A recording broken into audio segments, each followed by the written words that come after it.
The last thing I remember from before is the smell of burning rubber, and the way the sun hit the track at Monza in that particular low-angle way it has in October, turning everything copper and gold. I remember the crowd noise dropping out, that strange vacuum of silence right before something catastrophic, and then the wall coming at me sideways, not straight, which is always worse because it means the car is already gone, and you are just a passenger in what comes next. I remember thinking, this is the one. Then the light changed. Not gradually, not like passing out. The light simply became something else, a white-blue pulse that stripped the color from the world and replaced it with the inside of a machine. Cold metal floor, smell of recycled air and industrial solvent. Men in body armor shouting words I didn't understand at first, because my ears were still half full of race noise and the high thin whine of the tether field cutting out behind me. I was on my knees. My helmet was gone. My racing suit was there, still warm from the cockpit, absurdly out of place in whatever this room was. One of the armored men grabbed me by the collar and said, in perfectly clear English, "Don't move. You are a recovery asset. You have been extracted." I didn't know what extracted meant yet. I would learn. My name is Alex Furlong. I drove for 11 years before they pulled me out of time. 3 championships, 2 near misses, 1 very bad season in the rain-soaked circuits of the North where I finished more races in the gravel than on the podium. I was 28 years old the morning they took me. I am, depending on how you count it, still 28, or I am something much older now, something that has seen enough to fill several lifetimes, most of them unpleasant. The world I was pulled into called itself the future. I came to understand it differently. They call it the reclamation. The cities are still cities. The bones are the same. The skyline's recognizable if you squint, but the flesh has rotted off them. Pollution so thick in the lower corridors that children wear filter masks before they learn to read. The waterways brown with industrial runoff. The sky above the towers a permanent bruised yellow from the manufacturing platforms they built in low orbit to escape the regulations nobody enforces anymore. Below the tower line, people live on scavenged grid power and black market food. Above it, the wealth of the known world is concentrated in fortified corporate spires that make the old financial districts look like county courthouses. There were still governments, technically. I would learn that in time. What they governed was mostly the documentation of what the corporations had already decided. The apparatus of the state had been absorbed so gradually, over so many decades of funding dependencies and regulatory captures and revolving door appointments, that by the time anyone used the word captured, it was already historical. What remained was the architecture, courts that still heard cases, election processes that still produced winners, legal frameworks that still had internal coherence, but operating inside a gravity field so dominated by corporate power that their independent function required enormous deliberate effort against the pull. The people who live above the tower line are not exactly people anymore. That was the first thing Boone told me, after they threw me in the holding cell and I had time to be angry instead of stunned. Boone was in the next cage, a big man, quiet, with the particular economy of movement that comes from years of being in places where unnecessary motion gets you killed. He had been a freejack for 3 months. He knew how things worked. The ones at the top, he said, gave up their bodies a long time ago. Disease, accident, just where, doesn't matter. They found a way to store themselves, the pattern of them, the mind, the memory, the whole architecture in quantum arrays. But a stored pattern isn't a life. It's a recording. And a recording rots eventually, same as everything else. He turned to look at me through the mesh. So they found another way to stay alive. They reach back into the past and pull out people who are about to die anyway. People whose timeline is already closed. The math is clean. You were going to be dead. Nothing changes if you're dead here instead of there. That's what they tell themselves. What happens to the person? I asked. Boone didn't answer for a moment. The body becomes a vessel, he said finally. They write themselves into it. The original occupant is just gone. Not killed, technically, just overwritten. I sat with that for a while. Who pulls the people out? I asked. Who does the extracting?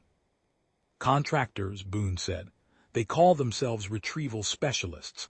Everyone else calls them bonejackers. The man running the team that grabbed me was named Vasendak.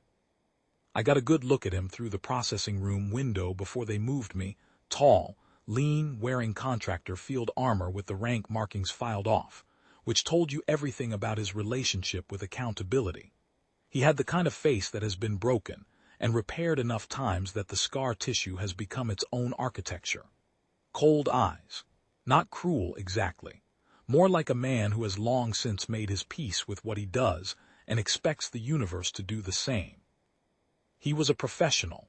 That much was obvious.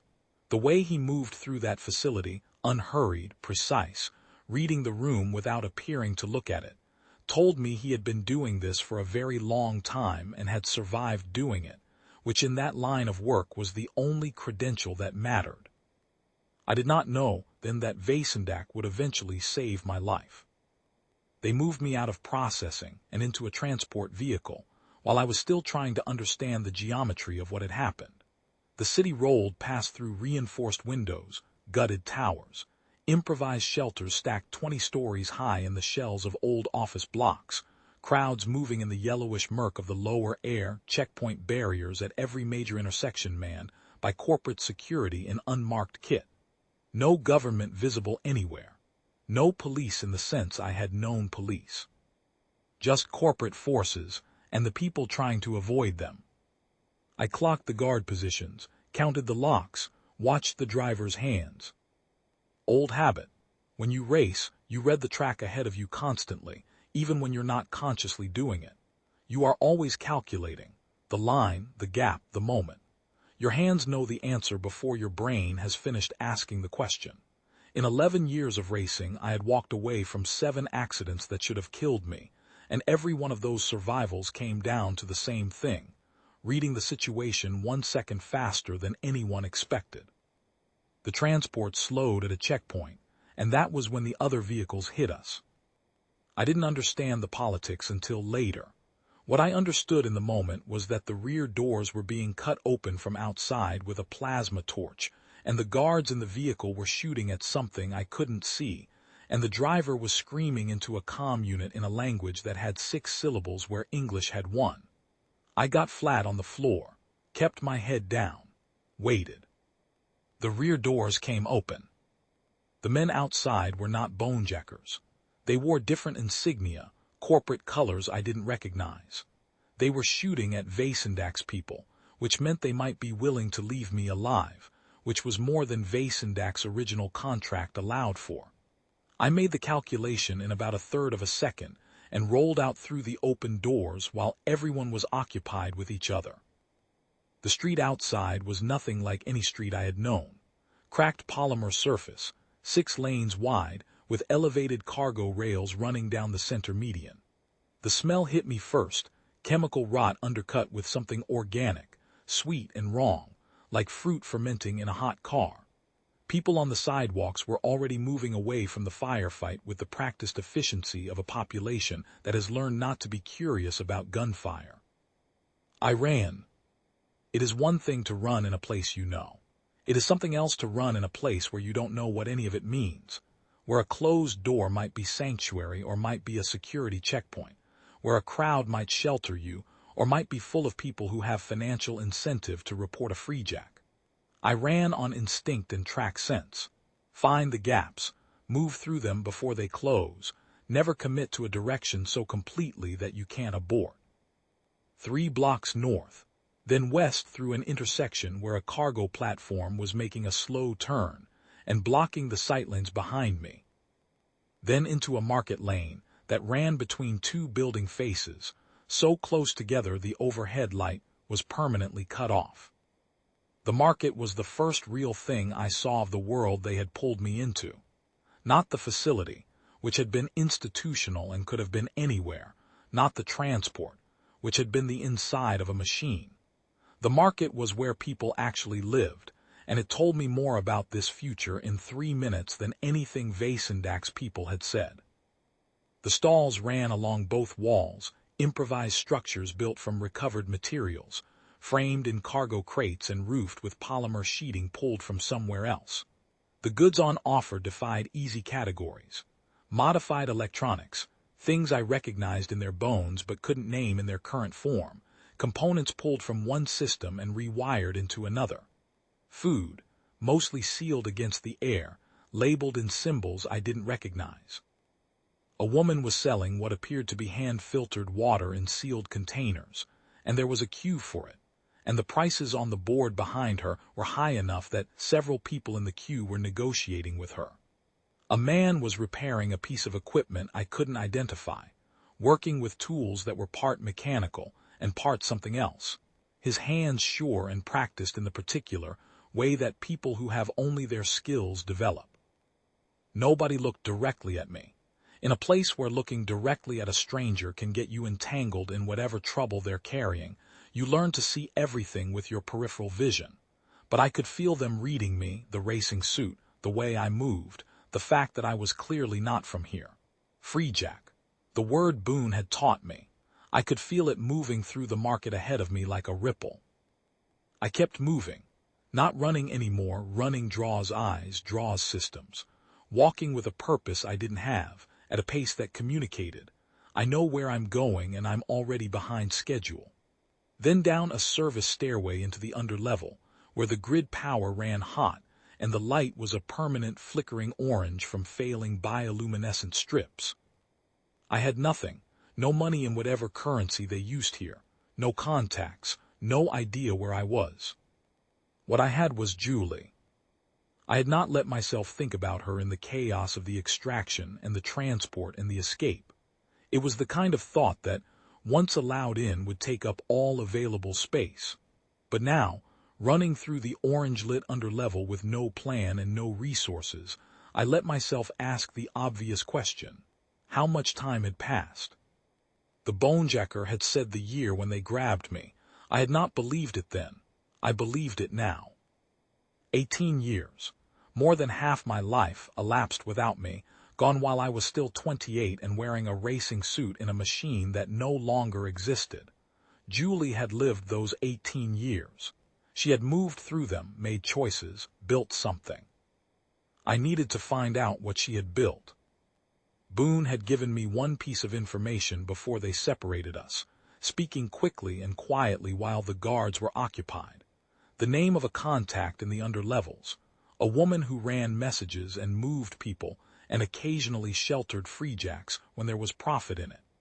He said her name was Sister Annunciata, and that she operated out of an old transit terminal 3 levels down. I found the terminal. I found Sister Annunciata. She was not what I expected.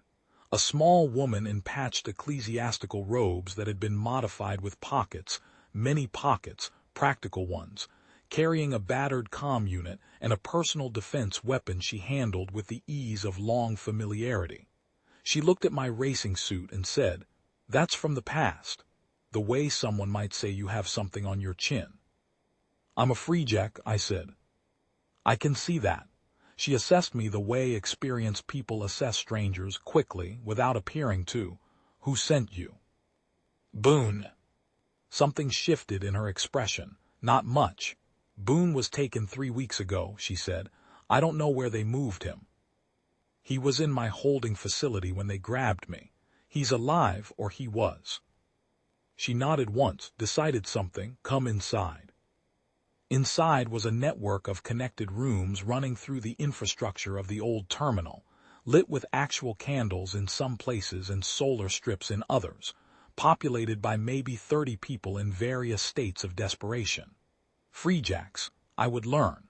Other people who had been displaced by the extraction industry and had nowhere legitimate to go. Children.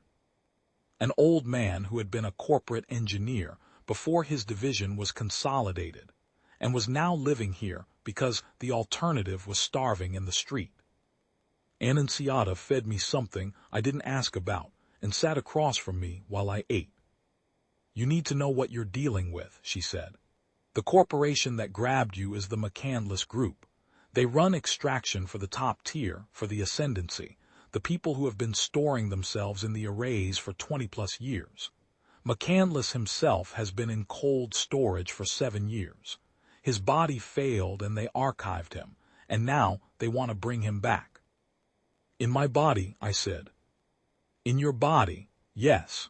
She poured something into a cup and pushed it toward me. The process is called imprinting. The stored pattern overwrites the existing neural architecture.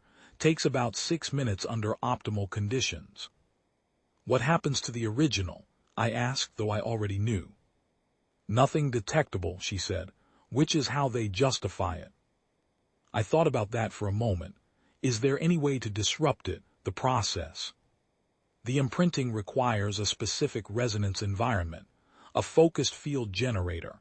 If the field is disrupted during the transfer, the pattern fragments. Incompletely written, she paused. The results are unpredictable. But the original might survive. Theoretically. I sat with that word for a while, theoretically. She told me about Julie. I had asked, not directly, but she understood what I was asking, and she answered it straightforwardly, the way someone does when they know that softening the truth is more cruel than speaking it clearly. Julie Redlund was alive. She was an executive at McCandless Group now, handling their resource negotiations with the Eastern corporate blocs. She had been 18 years older than I remembered, and she was, by all visible measures, doing well. She had watched me die in 1991. She had processed that. She had moved on, in the way that people who are stronger than they know eventually move on. Does she know about the extraction program? I asked. Annunziata's expression gave me the answer before she spoke. She knows, she said. I spent 2 days in the terminal. I got a change of clothes. I got a basic orientation to the city's geography, its corporation boundaries, its checkpoint patterns. I got a falsified identity chip that would let me move through the lower levels without triggering the recovery systems. Annunziata did not do this for free. She was a businesswoman operating in an economy of survival, but she did it at a price I could commit to paying if I came out the other side of this. The 2 days were not idle. I used them. I talked to every freejack in the terminal who was willing to talk. There were 7 of them at various stages of whatever they were going to do next, some still in the raw shock of extraction, still trying to map a world that was decades past what they had known, some further along and beginning to find the practical edges of their situation. One man, an engineer named Earnhardt who had been pulled out of the mid-period, had been here for 8 months and had developed a working knowledge of the McCandless Group's security architecture from years of careful observation.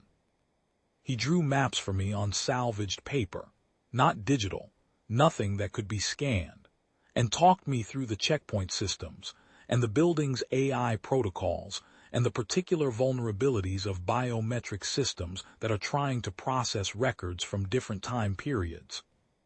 The historical records are a genuine weakness, he said, leaning over his drawings with the focused precision of a man who has had nothing to do but think about this. They keep them for legal continuity. The Ascendancy's lawyers use them to establish identity chains, property claims going back decades. But old records create authentication anomalies. The system was built to flag them and route them for human review, but the human review layer was understaffed from day one, and nobody's fixed it because nobody in the corporation actually cares about the freejacks getting in. They care about them getting out. So the system waves them through, I said. Waves them through with a yellow flag and a notation that gets queued for review sometime next quarter. He tapped the map. It's not a door, it's a slow door, but slow is enough.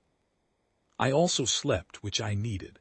The body runs on something other than adrenaline after the first 24 hours, and I had pushed mine hard. I dreamed about the track at Monza in that October light. I dreamed about the car. I did not dream about the wall.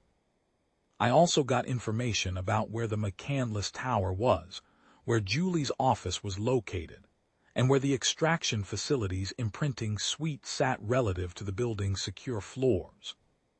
On the third morning, I went out. The city moved differently during the day shift, more corporate traffic in the upper-level corridors, more checkpoint activity, the security layers running at full capacity rather than the reduced overnight protocols. I moved with the crowd as much as possible, kept my pace steady, didn't look at the checkpoints directly because looking at things directly is what the recognition systems are tuned to catch. The lower city had its own rhythms that I had begun to read. The underlevel crowd moved in patterns dictated by the shift changes at the manufacturing facilities, thick flows in the corridors around the hours, thinning out to a trickle between them. Corporate security tended to concentrate at those peaks, when they had the most traffic to process, and paradoxically this meant the peaks were sometimes easier to move through because the systems were processing thousands of people simultaneously, and the response time on anomalies stretched. I had learned this from Earnhardt, who had learned it from months of careful watching. I timed my approach to the McCandless Towers outer district for the peak of the first shift change. The crowds were heavy in the connecting corridors, workers from the manufacturing platform support facilities, service personnel for the tower district, the general mass of people whose lives revolved around keeping the towers operational. I was one figure among several thousand. I made it to the McCandless Towers outer perimeter in 4 hours. Getting in was a different problem. I had been working on this since my second day in the terminal, running through approaches the way I used to run qualifying laps, methodically, one sector at a time. The outer perimeter had 3 layers: ground-level physical barriers, mid-level authentication, and the aerial surveillance grid that covered everything above the 3rd floor. The authentication systems were biometric and would flag an unknown pattern immediately. Unless the biometric record on file was old, unless it was from before. Boone had mentioned, almost in passing, that the McCandless systems maintained historical records going back to the earliest days of the corporation, partly for legal purposes, partly because the Ascendancy's obsession with continuity extended to institutional memory. If Alex Furlong had ever appeared in any McCandless record, that record would still be there. I had been to New York in 1989. I had attended a corporate event, a sponsor function at the old financial district, one of those interminable evenings where racing drivers are displayed like ornaments for people with money. McCandless Group had been one of the sponsors. It was a long shot. It was also the only shot I had. I found a public terminal in the lower market and used the access code Annunziata had given me to query the historical records. The search took 4 minutes and came back positive. Alex Furlong, guest record, November 1989, McCandless corporate event, biometric scan captured at entry.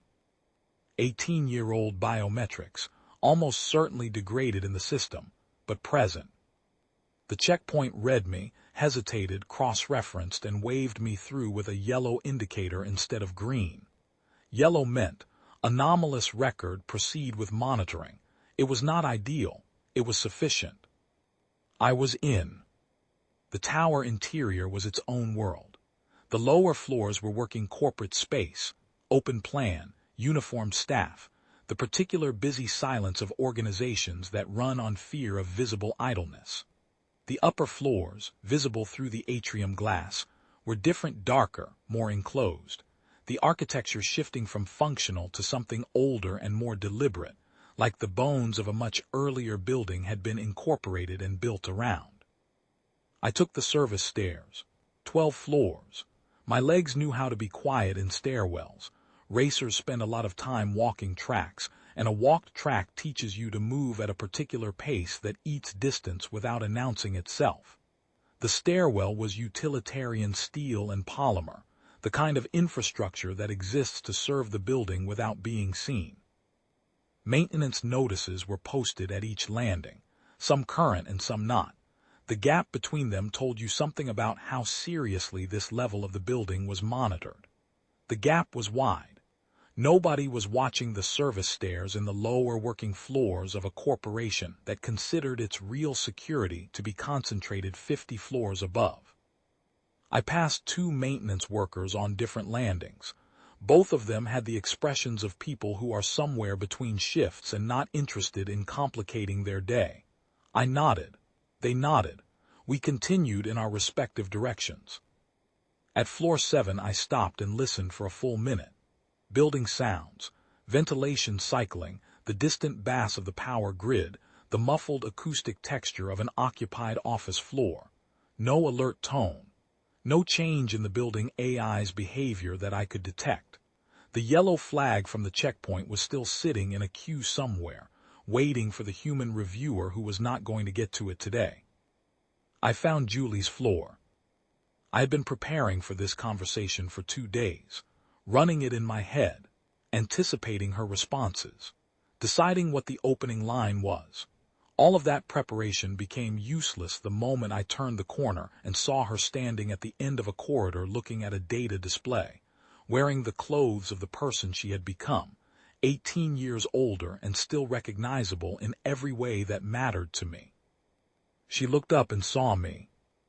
The data display kept cycling behind her.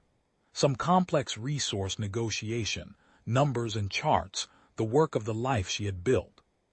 She said my name, just my name, quietly, like something she wasn't sure she was allowed to say out loud. I know what you're thinking, I said. I know what year this is for you. I know 18 years have gone past and I look exactly the same, and that's... Alex, her voice was steady. That was something. She had always been steadier than me. They weren't supposed to tell you about the extraction program. Nobody told me anything. I figured it out. She looked at me for a long moment. Behind her, through the corridor's exterior windows, the city's poisoned sky was doing its best impression of dusk. I'm sorry, she said. I didn't know they were going to use you specifically, when I found out. Did you try to stop it? A pause, honest. She didn't pretend the pause wasn't there. I tried to make sure the contract was reassigned, she said. I filed a conflict of interest disclosure. The board tabled it. And then I stopped fighting it, she said. Because fighting it would have cost me everything I'd built here, and I told myself that one person couldn't change the program, and that you were gone anyway. You were already dead in 1991, and it wasn't. She stopped, started again. I'm not going to ask you to forgive me for it. I know what it was. I'm not here for forgiveness, I said. I'm here because McCandless wants my body and I'd like to keep it, and I need your help to make that happen. Something shifted in her expression. The weight of 18 years and one bad decision, and everything she'd been carrying since, moved across her face and settled somewhere different. Vasendak's entire recovery team is looking for you, she said. I know. The building's security AI flagged an anomaly on level 8 30 minutes ago. That's probably you. Definitely me. And you came here anyway. I didn't have a better option, I said. Also, I wasn't ready to count you out. She held my gaze for a moment. Then she made a decision. I watched her make it. The way I used to watch her make decisions. The particular quality of stillness that preceded her moving in a direction and committing to it fully. The imprinting suite is on the 96th floor, she said. McCandless's pattern array is stored adjacent. If we can disrupt the array's synchronization before they complete extraction prep, the transfer can't be initialized. The window is in the next 4 hours. After that, they move to a backup facility, and the access codes I have won't work there. Can you get us to 96? I can get us to 80. After that, we're in Ascendancy territory and my clearance doesn't hold. I'll work with 80, I said. We took the executive elevator. Julie used her authentication, stood square in the scanner's view, did nothing unusual. I stood next to her with the falsified chip doing what work it could, and my racing suit replaced with corporate casual clothing I had acquired in the underlevel. The elevator's AI processed us for approximately 3 seconds longer than normal. Then the doors closed and the car began to move. "Who else knows you're here?" she asked. "Nobody from the corporation." "From outside?" "A woman named Annunziata." Julie nodded slightly. "I know who she is. She's careful." She seemed like it. The floors counted up. The elevator was quiet, the kind of expensive quiet that is engineered rather than natural. "You look exactly the same," Julie said, not looking at me. "I know. It's disorienting. Imagine it from my end." Something close to a smile crossed her face, not quite there, but close. The elevator opened on 80, and Vasendak was waiting. Not alone. He had 4 recovery team personnel in full kit, positioned at the corridor junctions, which told me he had been tracking our approach through the building security system, and had chosen to wait rather than intercept earlier. He was standing at the center of the corridor with his hands at his sides, and the expression of a man who has run down enough quarry to recognize when it has stopped running. He looked at Julie, then he looked at me. "Well," he said, "that's creative." "I need 30 seconds, I said. "You need considerably more than that, Mr. Furlong." He tilted his head slightly. "The clever part was the 1989 access record. I've been trying to figure out how you got past the outer perimeter. That's it, isn't it?" "Does it matter?" "Not to the contract, but I'm professionally interested." He looked at Julie. "Ms. Redlund, you understand what you're risking here." "I filed the conflict disclosure," she said. "The board tabled it." "The board does not run this particular operation," Vasendak said. "I do." He was quiet for a moment. "Mr. Furlong, you are the most successfully evasive extraction subject I have processed in 14 years. That is not nothing. I want you to understand that the outcome here is not in question. You will be delivered to the imprinting suite. But the board's contract with McCandless's estate has a completion clause that requires a functional subject. There is a financial incentive for me to ensure you arrive intact and in reasonable condition." "That's not reassuring," I said. "It wasn't meant to be reassuring. It was meant to be accurate." He studied me. "I also want you to understand something else. I have been doing this work for a long time. I do not enjoy it. I do it because it is the work I know, and the economy I'm operating in does not offer me many alternatives. If there were a version of this outcome in which the McCandless contract were canceled, or the extraction program were legally challenged, or the Ascendancy's access to the temporal retrieval system were restricted, I would not be devastated." Julie looked at him sharply. "I'm not offering you an alliance," Vasendak said, "to her or to me or to both of us. I'm making an observation. The observation is that my interest is in completing a contract. Contracts can be voided. Courts still exist, even in this city, even for corporations this size. They are slower than I am, but they are not absent." "Michelet would never let a legal challenge proceed," Julie said. "He controls the compliance board." "Michelet controls the compliance board today," Vasendak said. "He controls it because McCandless's stored pattern is a viable political force.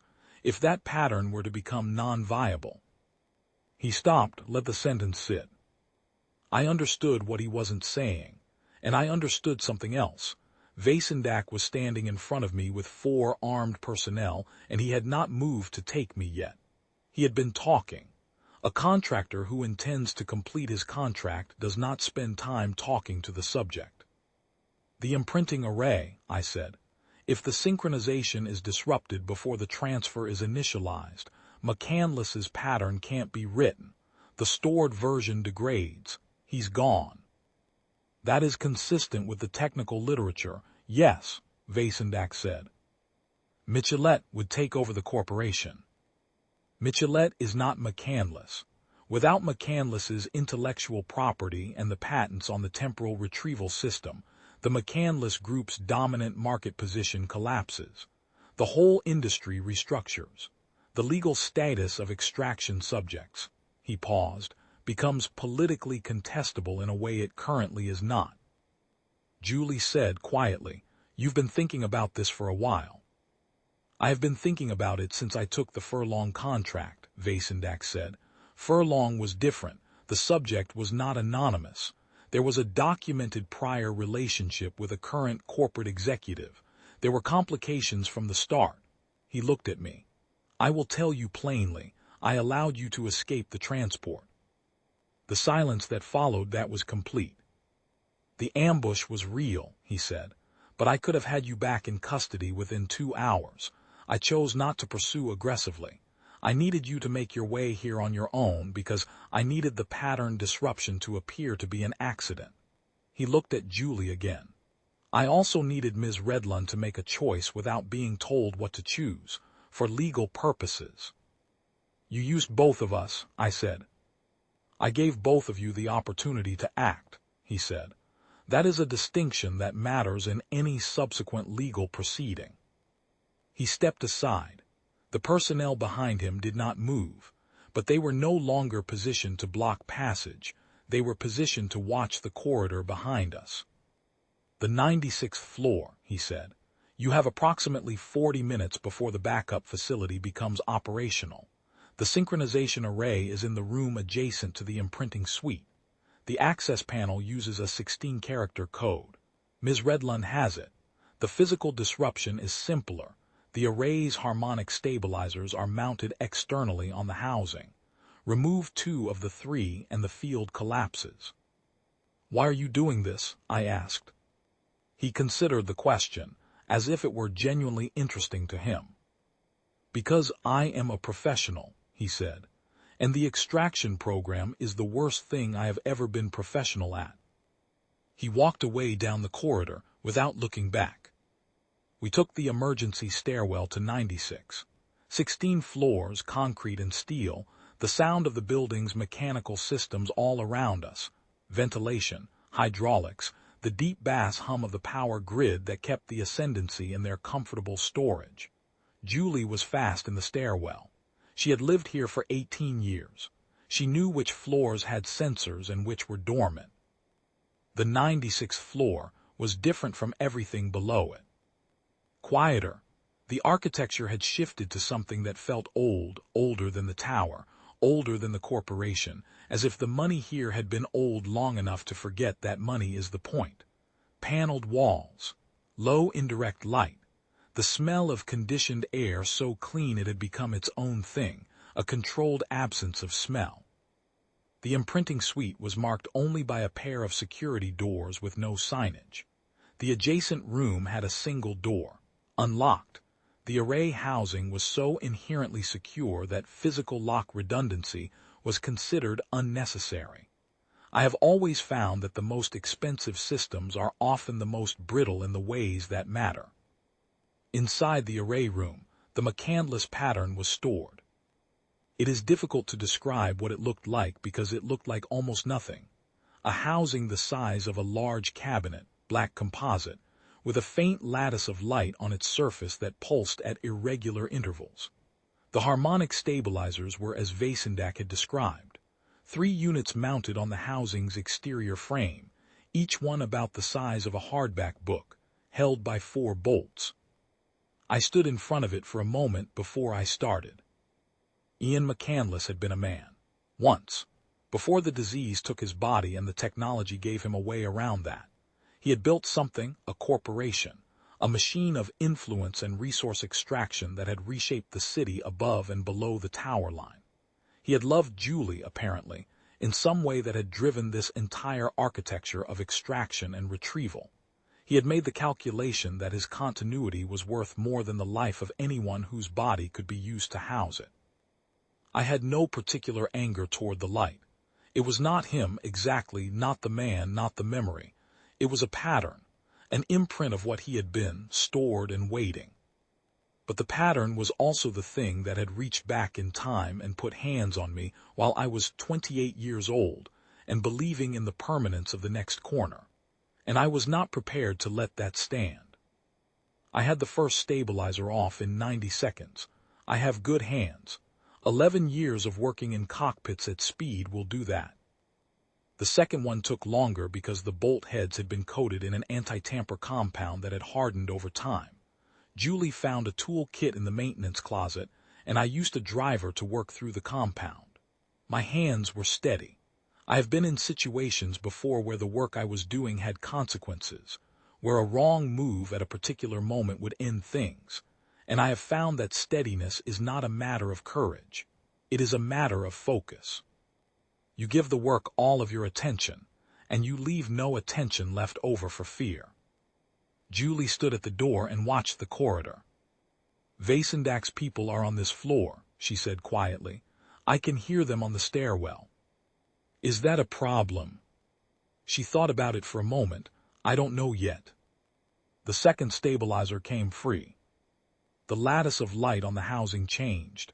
The pulse became irregular, then arrhythmic, then still. The door behind us opened. The man who came through it was not Vasendak. He was Michelet.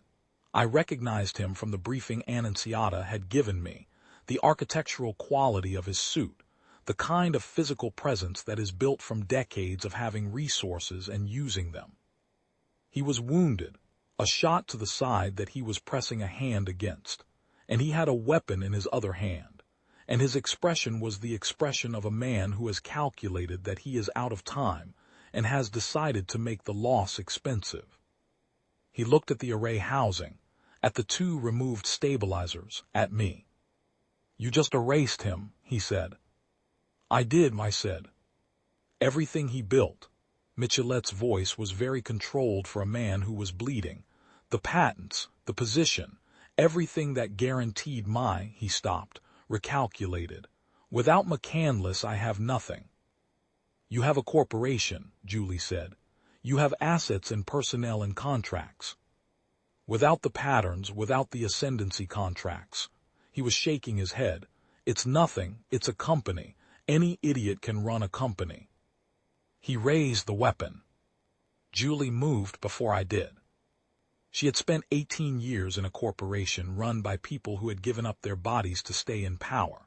She had watched what happens to people who have everything and still want more. She had filed a disclosure that went nowhere and had lived with what that meant. All of that was in her when she stepped forward and put herself between Michelet's weapon and the housing that was no longer doing anything useful.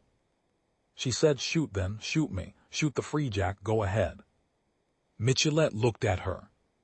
Because Vasendak's people are on this floor right now, she said, and this room is recording, and every second you stand here with that weapon is another second of footage that I will make sure gets to every legal entity and investigative body and oppositional bloc that has spent 15 years trying to bring this program down. Her voice was flat and clear. You have nothing without McCandless. Fine. Then build something new or don't, but you are done here. He stood there for a long time, weapon still up, blood soaking through the hand pressed against his side. Then Vasendak's people came through the door. Michelet made the calculation. He lowered the weapon. The room exhaled. The next 4 hours were not quiet. They were, in fact, profoundly loud legally, procedurally, interpersonally. The building's AI had been recording the 96th floor for the full duration. Vasendak's people had body cameras. Julie had documentation going back 3 years showing her attempts to raise compliance concerns about the extraction program.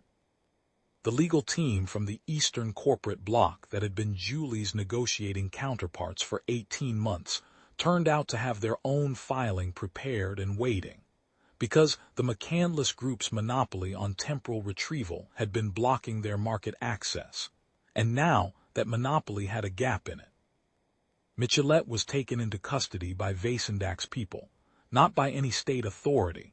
There was no state authority that had clear jurisdiction over a case this complex, which was itself a symptom of everything that had gone wrong with this world.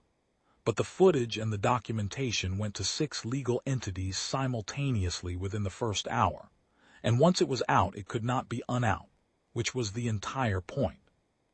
I spent most of those 4 hours sitting in a corridor on the 96th floor of the McCandless Tower, watching the building's institutional weight shift direction, the way a large vehicle shifts direction, slowly, with enormous inertia, but unstoppably once the moment comes. There was a moment about 2 hours in, when a junior corporate lawyer, young, visibly frightened, holding a tablet like a shield, came and found me in the corridor to inform me that my legal status was being reviewed by an emergency compliance panel, and that I should not leave the building. I told her I understood. She looked at my clothing, the underlevel clothes I had bought with borrowed money, clean but clearly not corporate, and at my face, which probably showed everything the last 4 days had put into it. "Are you the freejack?" she asked. "I am," I said. She looked at me for a moment with the expression of someone who had understood something intellectually for a long time, and was now encountering it in a form that made it real. "I'm sorry," she said, "for what happened to you." It was a small thing. It was also the first time anyone in the building, or in this world, had said it without a qualifier. "Thank you," I said. She nodded and went back to her tablet and her legal proceedings, and I sat in the corridor and watched the McCandless group begin the long process of becoming something else. Boone got out. Annunciata's network located him through a contact in the processing facility the next day. There were other freejacks. The legal proceedings opened space for most of them. The temporal retrieval system was not shut down. I am not going to tell you it was shut down because it wasn't. The economics of it were too embedded. What changed was the legal framework. The property claim over retrieved subjects was successfully challenged, which meant that the extraction program had to operate as a kind of forcible relocation, which required consent, which required telling the subject what was happening, which required that the subject be a legal person and not a recovery asset. The Ascendancy's lawyers fought that for years. Most of them eventually lost. Vasendak left the city 2 weeks after the Michelet incident. I heard he went south, to the agricultural zones where the air was better and the corporate security presence was thin. I heard he was consulting for a firm that did something legitimate. I don't know if that's true. I would like it to be true. I thought about him for a long time afterward. Not with gratitude, exactly. Gratitude seems the wrong word for what you feel towards someone who was paid to deliver you to an institution that wanted to erase you, regardless of the fact that he eventually chose not to. Something more complicated than gratitude. Something that recognizes the difference between what a person is being paid to be and what they actually are, and the particular cost of the gap between those two things. Vasendak had spent years being paid to strip people from their timelines and sell them to the dying wealthy. He had done this work with professional precision. He had also, somewhere in those years, retained enough of himself to recognize when the work had become something he could not continue. That recognition had cost him the contract, the corporation's good favor, and whatever future he had been building inside the extraction economy. He had chosen it anyway, but he had chosen it in the way people choose difficult things, not cleanly, not without hesitation, but conclusively once the moment arrived. I do not think he expected a thank you. I did not offer one when I saw him briefly in the corridor before he left. We looked at each other and he nodded, and I nodded, and he went. It was sufficient. Julie and I did not simply return to what we had been. You cannot do that.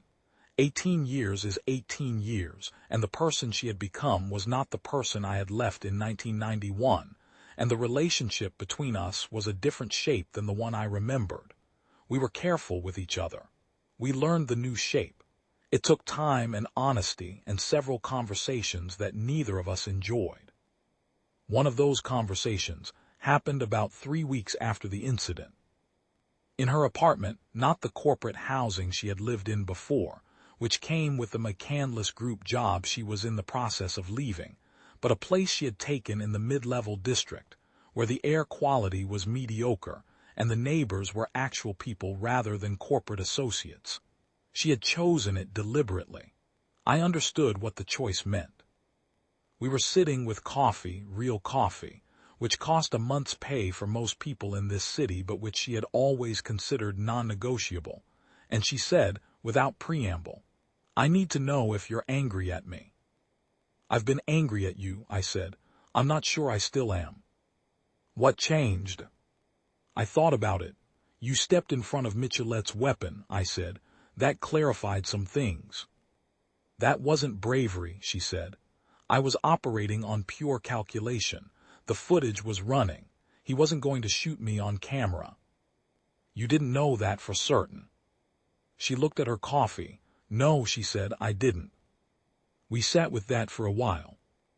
"I spent 18 years making the calculation that one person couldn't change the program," she said finally. "I was wrong. I knew I was wrong by the time you arrived. I had known it for a while before that." She looked up. "I'm not asking you to absolve me. I'm asking you if we can start from where we are." "Yes," I said. It was not simple after that, but it was honest, which is the foundation you build from. What I remember from those months is the view from Julie's office window in the early morning, the poisoned sky catching the sunrise and turning it, despite everything, into something you could call beautiful if you were in the right mood. The city below still damaged, still carrying everything it had been through. But underneath the damage, the bones of it still there, still recognizable if you squinted. I think about the moment just before Michelet lowered the weapon sometimes. The moment when the calculation happened, when he weighed what he had against what he was about to lose and found that the weight on one side had shifted decisively. I think about what it took to get to that moment. Not one thing, not a single act of heroism. All of it at once. Annunziata's network, Boone's information, Vasendak's long-considered choice, Julie's decision made under pressure without a script, and one race driver who was too stubborn to accept that a closed timeline meant a closed future. They built us wrong for the kind of world they wanted. The Ascendancy, the extraction contractors, the corporate structure that had decided people were resources to be optimized. They had 17 years of technical advantage and every institutional lever, and the patience of entities that thought they had solved the problem of death itself. They had everything except the understanding that the thing they were trying to overwrite does not go quietly. That it reads the room constantly, calculates the gap, waits for the moment. That it knows how to drive. They pulled me out of a burning cockpit at 180 kilometers per hour and dropped me into a world that wanted to erase me, and I want you to understand what that is. It is not courage, exactly. It is not cleverness. It is something older and more stubborn than either of those things. It is the refusal to accept that the last second before the wall is the end of the story. My name is Alex Furlong. I am 28 years old, and I am also something considerably older than that. And the car I am driving now is less aerodynamic, but the track is longer, and I have not yet found the corner I cannot take. The morning after Michelet's arrest, I got into one of the building's vehicles. Old, ground-running with actual wheels and an actual engine, and a steering column you could put your hands on, and I drove it out of the tower's garage and into the city. The checkpoint guard looked at my new ID, looked at my face, and waved me through. I drove for 2 hours. I did not go anywhere in particular. I just drove. It was, without question, the finest thing I had felt since 1991. The road south of the Tower District was cracked polymer over old asphalt, weaving between the cargo rail pylons that the city had built in the years when they still believed infrastructure was a public project. I found stretches of it where the pylons ran parallel and straight for half a kilometer, and the traffic was thin enough to open up. And I did open up, and the city blurred at the margins the way a track blurs when you are moving fast enough that your mind has already committed to the next corner before your eyes have finished with the current one. I had thought in those early days in the holding facility and in the terminal and in the gutted underlevel that what I wanted was to go back. That if someone offered me the retrieval in reverse, put me back in the cockpit, let me take the wall, close the timeline the way it was always supposed to close, I might have taken it. I want to be honest about that. There were moments when the weight of what had been done, and the strangeness of the world I was in, and the 18 years between me and everything I knew felt like a cost that couldn't be met. I did not go back, and not only because going back was not on offer. I did not go back because of what Boone said through the mesh of the holding cell in the first hour after they brought me in. You were going to be dead. That's what they tell themselves. The math is clean. The math was not clean. The math had never been clean. The math was what the Ascendancy told themselves to sleep at night in their quantum arrays, and it was wrong in the particular way that confident arithmetic is wrong when it leaves out all the variables that don't fit the model. It left out what I would do once I understood the situation. It left out what Julie would do when she had the choice placed in front of her. It left out what Vasendak would do when the professional and the human being he was still, somewhere under all the contractor armor, came into direct conflict. It left out Annunciata, who had been sheltering people in an underground terminal for years on the theory that every individual who gets out is a problem the program can't solve. It left out Boone, who gave me information in the first hour knowing he had nothing to gain from it. It left out every freejack who had survived long enough to understand the shape of the thing they were inside. The Ascendancy's arithmetic left out human beings entirely, which is, when you think about it, a very large omission.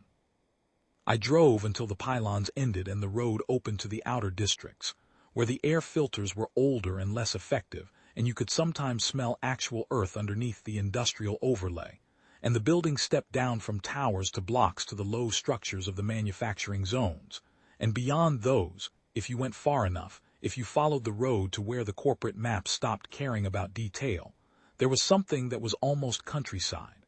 Damaged, yes. Changed. But underneath it, persistent. I sat in the car at the edge of the road and watched the sky change color as the manufacturing platforms cycled down for their maintenance window and the atmospheric particulate thinned for 20 minutes, the way it does twice a day when the economics of pollution briefly align with something resembling breathable air. For 20 minutes the sky was almost blue. I have raced on 5 continents.